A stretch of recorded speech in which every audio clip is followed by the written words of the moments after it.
If I can remember it. Hi, I'm Allie. I'm Dollar System. Allie? All right, let me see if I can remember these. I'm Eloise. I'm for Dollar System. Tell me your first name again. Eloise. Alarise? Eloise. Eloise. Okay. Hi, I'm Brooke. I'm part of Dollar System. Okay. Nice to meet you, Brooke. Hi, I'm Nicole. I'm part of Dollar System. All right, Nicole. Hi, I'm Ariana. Okay. Well, let's see what we can do. Where'd you get the glasses? They're 3D glasses from the movie theater. Yeah. What grade are you guys in? 6th and 4th. 6th and 4th, huh? Where do you go to school? All of us to Gold Camp except she goes to Broadmoor. Broadmoor and Gold Camp. Yeah, she's on my soccer. Very good. So, what do you guys want to talk about today? We have to practice my questions for you. You got questions? All right. Let's see if I can answer your questions. How many questions do each of you have for me? Well, we have 3, but if we don't have enough time, then we'll... We have 3 questions each. There's a main factor of how we fund all schools in the state of Colorado, and then above that there are 3 factors. How many kids are eligible for free lunch, what the cost of living is of the district, and then how small the district size is.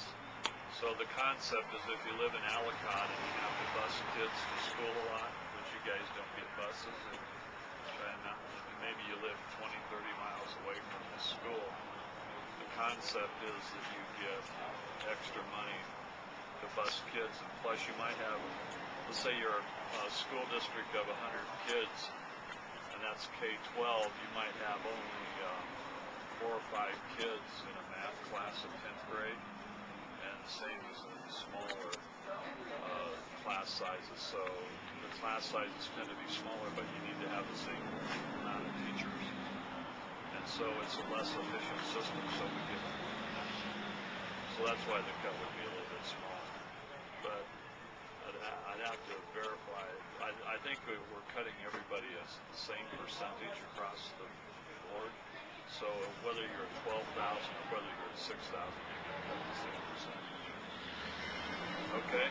Where did you get the base pupil number of $5,529.71? The base number comes from a formula that's in the Constitution of the state of Colorado, and it's a formula that has been set in place since 1994. Are you guys that old? When were your guys' birthdays? 1999. Wow, see, you guys are really young. So this was based upon a formula created in 1994, and it goes up by inflation every year. So that's determined by Constitution and by formula. So. Okay. Is the Charter Institute considered one of Colorado's 178 districts? No. And is it funded similarly? No, it's not considered a district. It's considered like the Deaf and Blind School in Colorado Springs. If you've ever been over by the Deaf and Blind School, it's an institute. It's not a school district. There are 178 school districts, and the institute is formed like the Deaf and Blind School. So the way that funding works is Colorado Springs Early College is where I'm the administrator of, or kind of the principal of the school, I guess you would call me.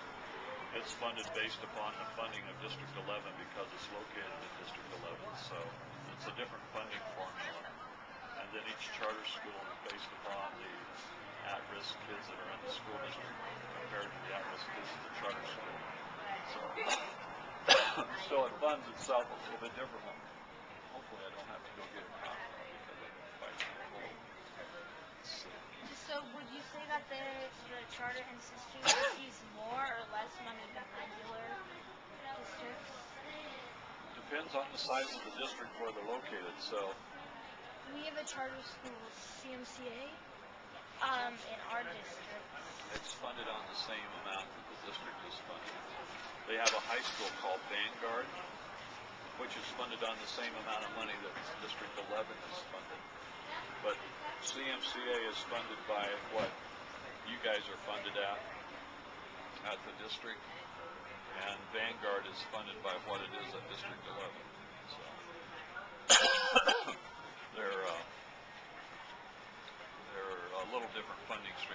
District 11 has more at-risk kids, more kids eligible for free lunch, so they have a different amount of money.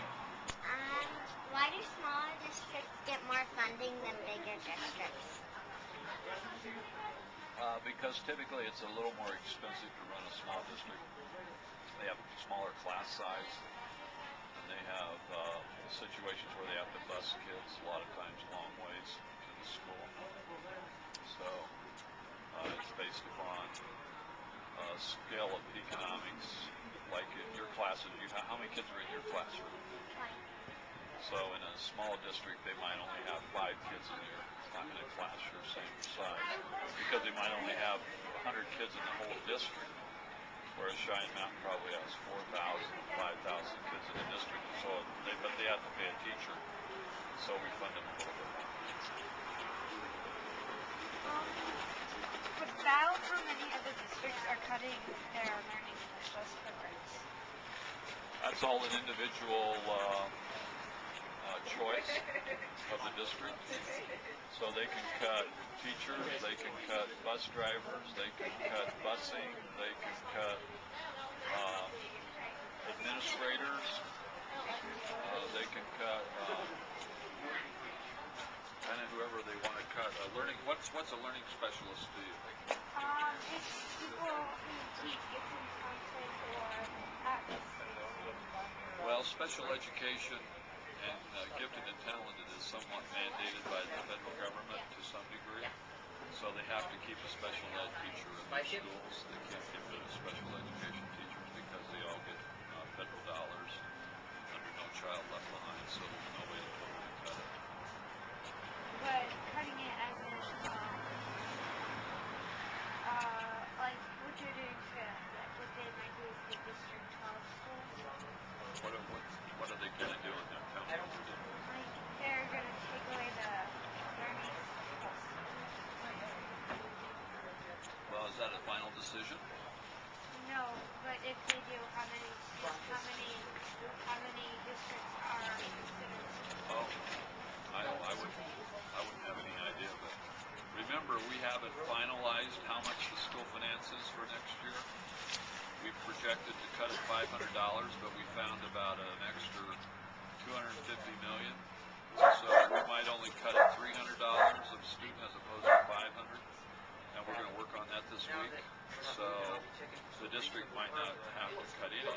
And plus, the district has an opportunity to do what they call a mill levy override. And a mill levy override means they could go back to the voters and ask for more money. And if the district did that, they wouldn't cut any. They wouldn't have to cut any learning specialists. So that's all kind of a local decision. We don't make that at the state level. That's made by the district school board. So it's kind of a local decision. Are we ready for another round? We have a dog that's helping us out. Yeah. Can you explain the mill levy increase? Yeah, you have the regular amount of funding that each person pays on their property tax for the district, and that's based upon the assessed value of the houses and how many commercial properties they have. And it's called AV, or assessed value of a district. So they take and they divide up that value, and that creates a base funding.